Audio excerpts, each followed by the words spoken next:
was a kid, we had a monster in our basement.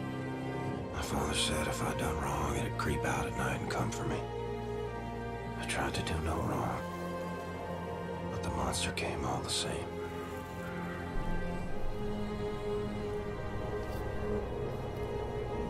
Hello there, Seraphim17 once again. This is my Wolfenstein, the Old Blood, Uber difficulty video walkthrough.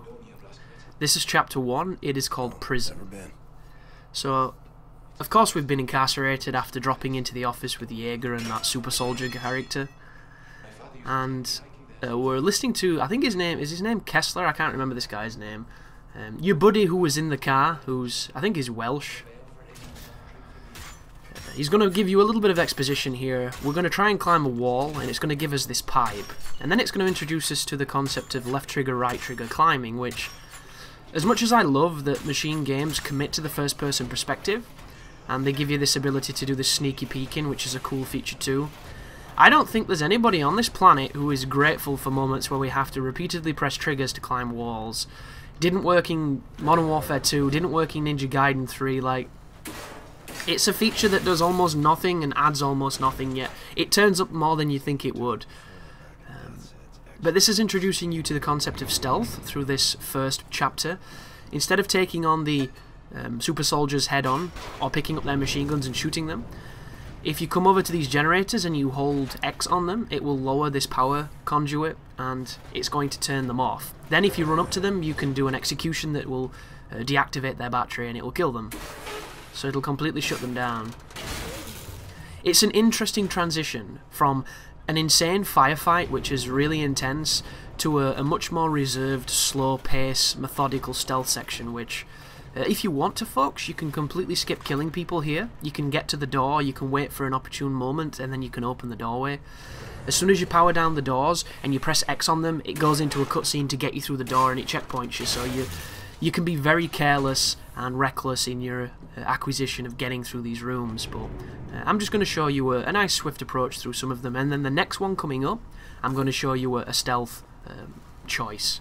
Because the great thing about this is it has the old school mentalities of a first person shooter where there are often branching paths and choices and places to go in the pursuit of secrets and things, and this is something that translates into the gameplay as well, which I think is a great thing, and we don't see enough of it in first-person shooting because linear corridor shooters are so much more popular than the concept of doing something progressive, something interesting, and something daring, which is incredibly sad, but we'll get there, folks, I'm sure.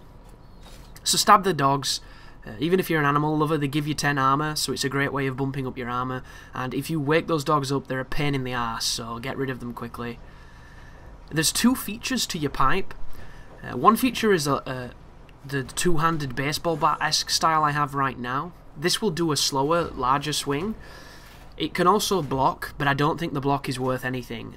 I could be wrong, but I tried blocking a few things on my first playthrough, and they resulted in a swift piece of massive damage. So, probably not going to make a difference. Then if you press up on the D-pad, you will switch its function, and BJ will break it in half, and he will turn it into like a shiv and a smacker, which he uses in tandem at the same time to do his smacking. And the two features do two different kind of situations. They also have two different uses in game. The two-handed one climbs walls. The one where you dual wield climbs walls, and then the baseball bat one opens vents. And it's important to know this, guys, because if you get to a vent and you try and open it and you don't have the right mode, you're going to use seconds to swap the mode to open it, and in that moment you could take damage, you could be killed. So you always need to be aware of what you're using. And luckily enough here, the super soldiers are kind of stupid. This game utilises kind of a... you get two chances to not fuck up, basically. The first chance, the enemy will go, huh? Or was ist das? Or something along those lines. When they can kind of tell there's something there, and then they'll stare, and if you do anything then that gives them any inclination that you are there, then you've messed up. But it's so fair, guys. They give you a chance, and if you have your subtitles on, which are on by default for the German language, you're going to be able to tell when somebody's kind of curious, because they will say something. These super soldiers, however, they kind of go, like a monkey or something. And not that monkeys make that noise, but you know what I mean. And then you can tell, because then they'll stare, and you want to make sure to be as... Just get your ass out of there, guys. It's not worth it.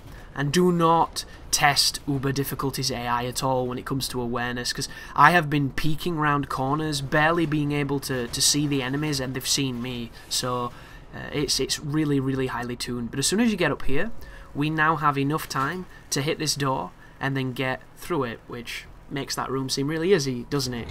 It could have been a lot slower because we would have killed them, but it would probably work out the same, because the stealth, you have to wait for the patterns to get by. But climb on the pipes, pick up the armor. This is one of the things I love about this game, and one of the things I loved about the Dooms and the Duke Nukems and the Quakes. I loved exploring the environment and finding little caches of just goodies. Games just don't do that enough anymore. They don't reward the exploration because they're too afraid you're going to get lost and get frustrated and stop playing. Which, there must be some people that do it, or they wouldn't have it. So like fucking carrot on a stick, you know, follow me, follow me, follow me, you know, heroin chasing the dragon kind of bullshit. Something that's going to frustrate some completionists and collection obsessed people is I'm going to be ignoring gold. You might be like, but Chris, why would you do that? Well, I don't think it has any use or utility in the game. I think it's just a collectible for collectible's sake. And I'm not on my save file here, guys, because of course I beat it on Uber, and then I had all my upgrades and things, and I wanted to do a fresh walkthrough, so this is a completely different save file that I don't care about. But this room here is an opportunity to shoot the super soldiers, but it's a bit of a bait. Don't do it. There's no reason to do it. The ability to one-shot them when you power them down is too good, and this is just making things a little more complicated because there's two of them. But I'm going to power one down, I'm going to power the other down, and then in the fleeting seconds that they're both down together, I'm going to kill one of them, reset, get out of there, and then power down the other guy. And it works really well because the guy on my left is behind a pillar. You see him? So he knows I'm here, and this is real bad news because that gun strips life, and it hits you through cover because the cover on this game is far, far from reliable. But he's powered down, and now he's dead, and that's another really, really simple room.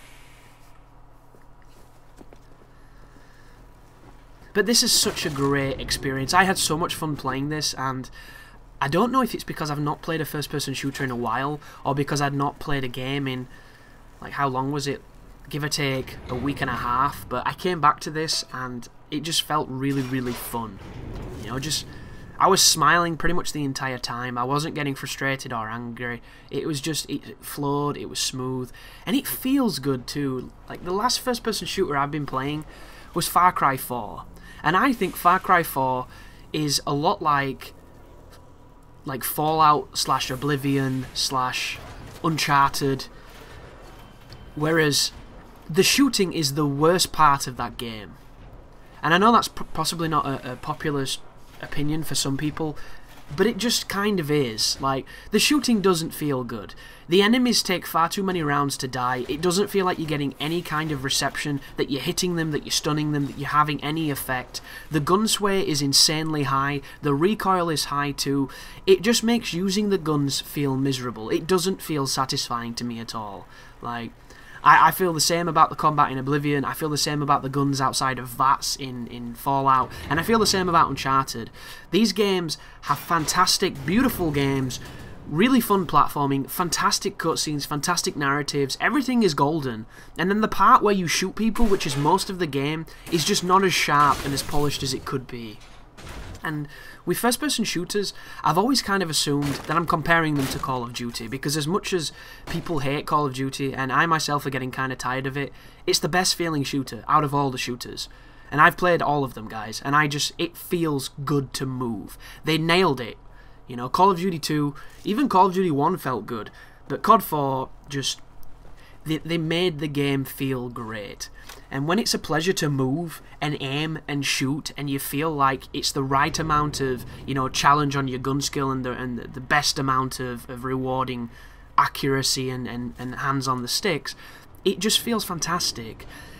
And this game feels the closest to like the Call of Duty feel of a first-person shooter, where there's a lot of visual recoil, but the recoil itself isn't too bad, and if you use your weapons intelligently, it feels really, really satisfying to shoot them. And I think that's why I'm having so much fun with it. That being said, there are aspects of it that kinda aren't as good. One of the things that baffles me is the suppressor on the Luger that you have covers up the iron sight.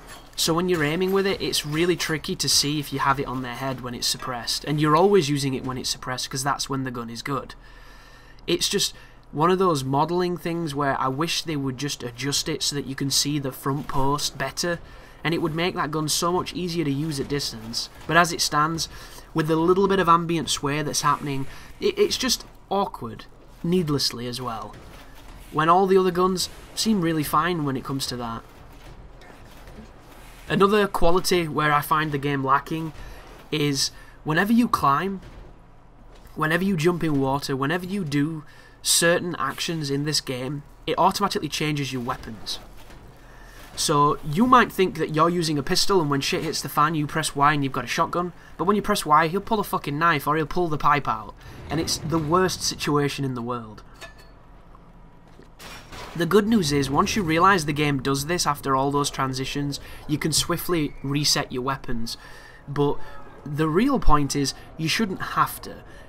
I love the fact that this game commits to the physicality of the first person perspective, but when it affects the gameplay negatively, I think you have an issue. Like, they could just have a moment where he swaps back to what you were using, instead of standing there with what you've just used, which you didn't want to use, but the game made you use it because it was a mechanic. It's one of those double-sided things where I love the commitment, but it affects my ability to function. And there are some moments where it is really bad. Like, you'll be dropped in the middle of a shitfest with everybody shooting at you, and when you gain control, you're holding a damn pipe. It's like, dude, we really need this not to be a thing here. So that's interesting, and I think it's great, as much as it's kind of damaging you. Whenever you're attacked in those close-up encounters by a guard or by a dog, if you hold the left trigger, you will defend their attack. If you press the right trigger, you'll attack them. It's not infallible, you still take damage, but it's much better than letting them bite you. And it looks really visceral too, which I think is a great touch. But if you're ever lost when you're playing this game, just look for the blue circle. There is a blue circle that shows up on the things that you can interact with. Really, really important way of pathfinding.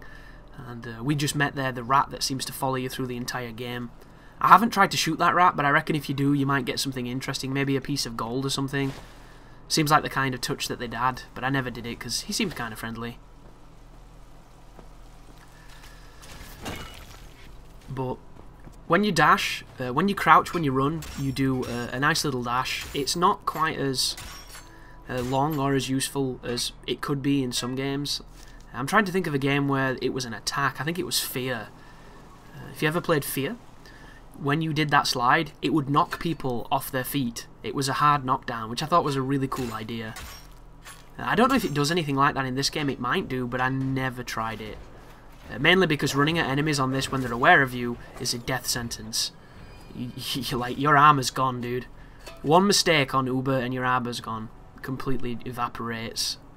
But it's good because it makes it hard. And it doesn't make it hard in like a Call of Duty veteran old school days where I walked in a room and I was dead before I saw the guy who shot me.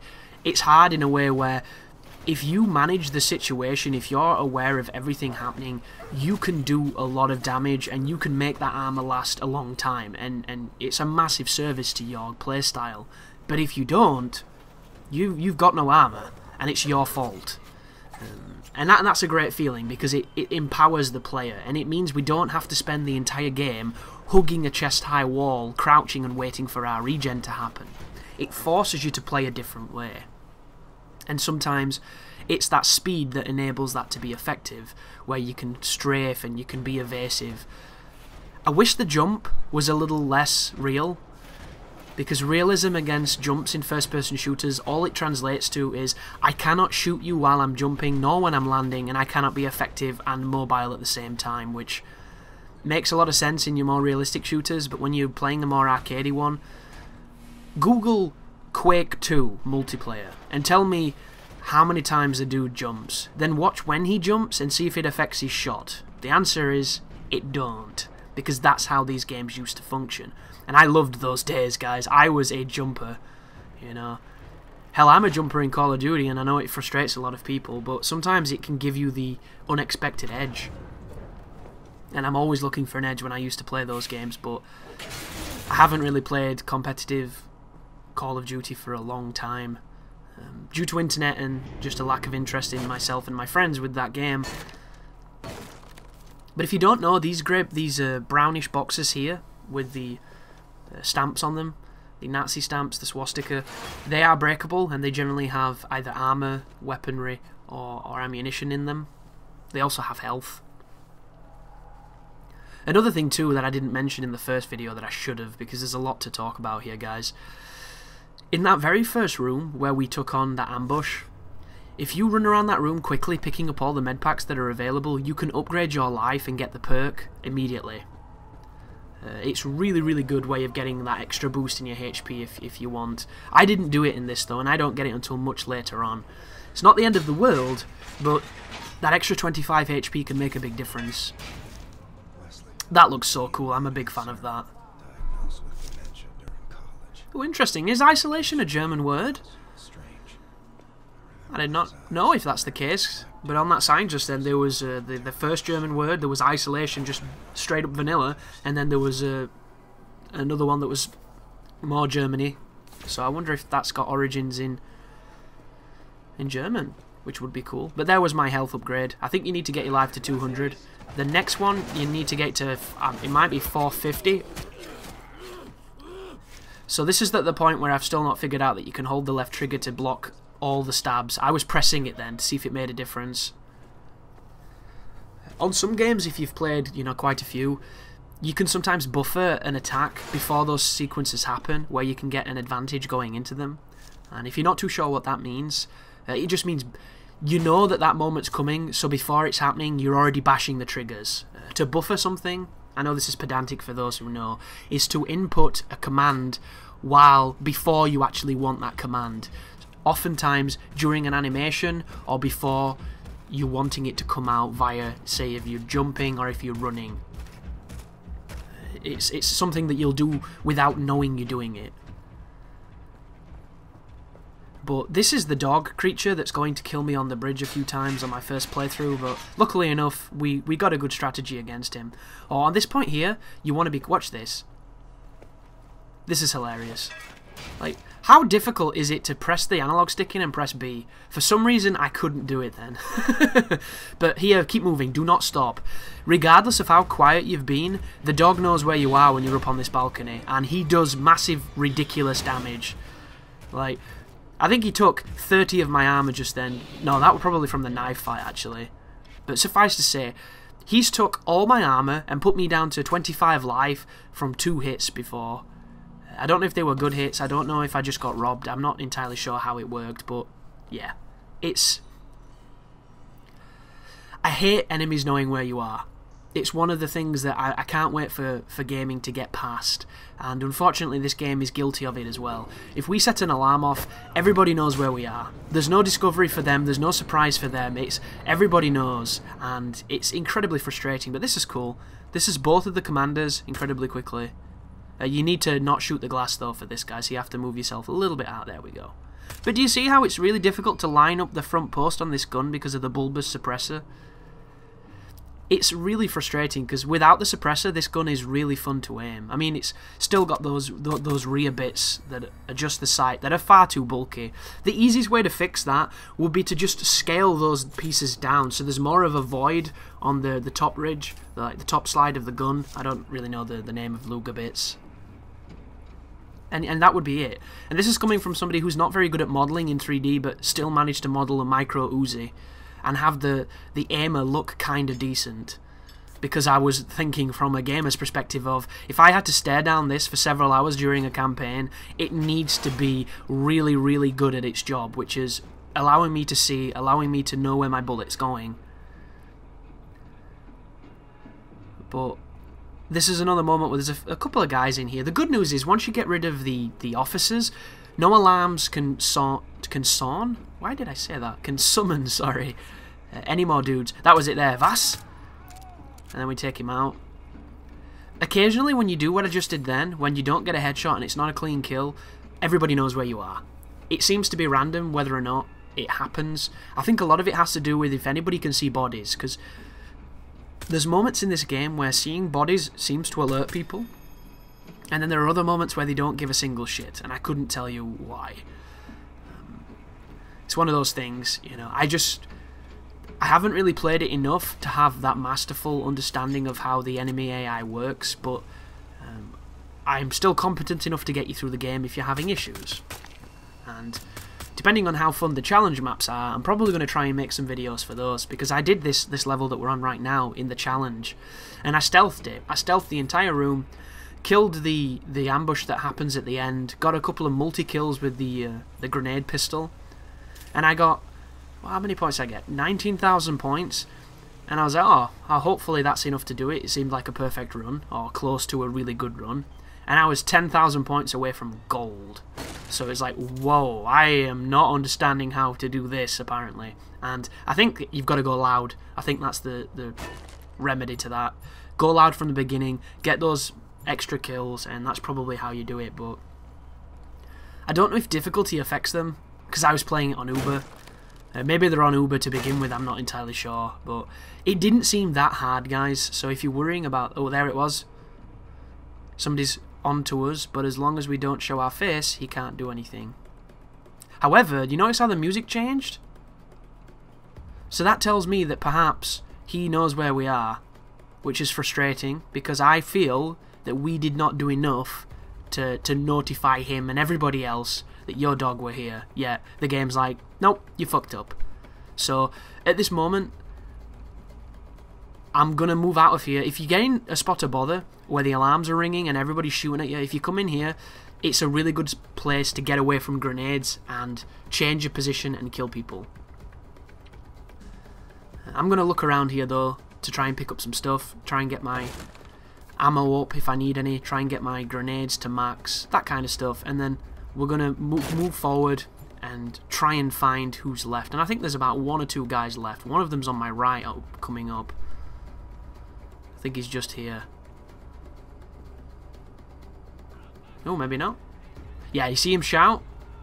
Yeah, they definitely know we're here. And they knew we were here before because the music told us, so... that right there is not the best thing to do. I should have waited. I could have used that later on, but there's a guy. So we're going to pop out. We're going to take him down.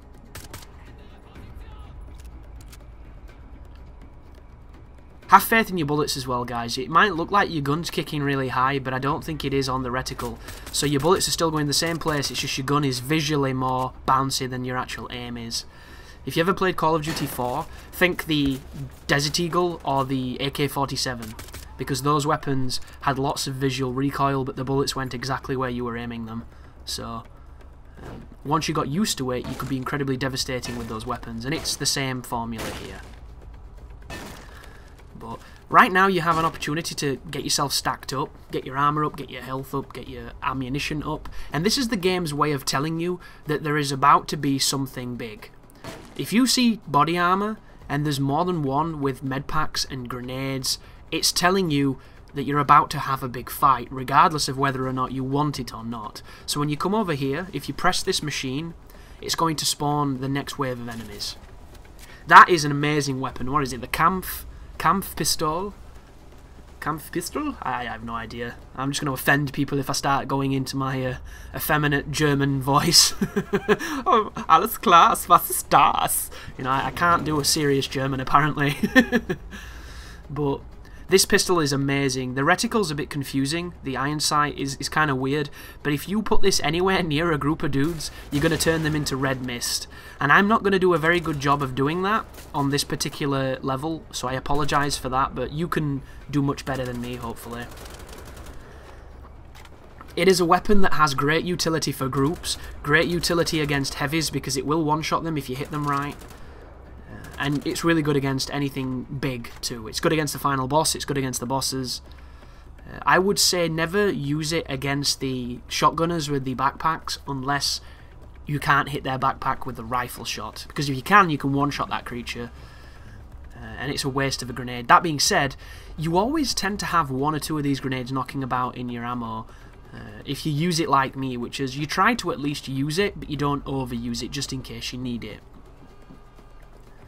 I'm one of those people who makes the classic first-person shooter mistake because I was playing them from when they started, and back then, you know, it kind of educated you to save the better guns, you know, save your grenades, save your explosives, and every so often on those games, you'd have a boss or you'd have a bad room, and then you could pull out your good stuff.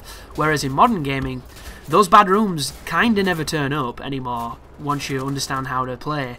So you can just use experience and positioning and win, like I'm doing right now. This is, you know, the most vanilla weapon on the game, but it's great at range, and the enemy AI's accuracy is not so good at range, so it gives me a big advantage.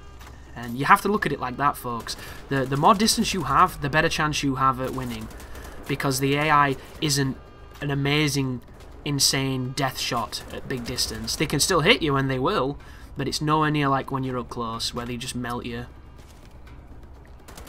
Also, don't forget to dual wield. Dual wielding seems like it's a stupid thing to do and it's a novel addition, but it's actually a really good way of laying down a lot of damage really quickly. And if you're ever up against something you can't kill, dual wield.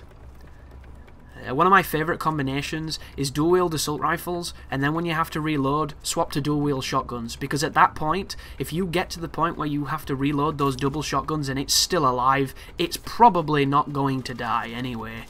Like, at that point, you've killed anything on the planet, because it's insanely damaging, and it's a strategy you're going to see me use against Jaeger later on in the game. What I'm doing here, if you're wondering, is I'm picking up all the stock that I didn't pick up before, because I know we're leaving this area, and I want to try and take as much of it with me. So here's another thing I wish that they'd change in the game. You notice how my life is ticking down because it's currently gold, which is Uber/Hyper Life, something like that. I forget the name of it. Ultra Life, whatever you want to call it. It's a mechanic that's been in the older shooters for a while. I think it's an interesting thing because it can breed aggressive gameplay where you can keep it topped up and keep yourself with that advantage, or you don't have to use it at all. It's entirely up to you. But the one thing that really bothers me is when you go to a cutscene where you're out of control of the game, it still ticks down.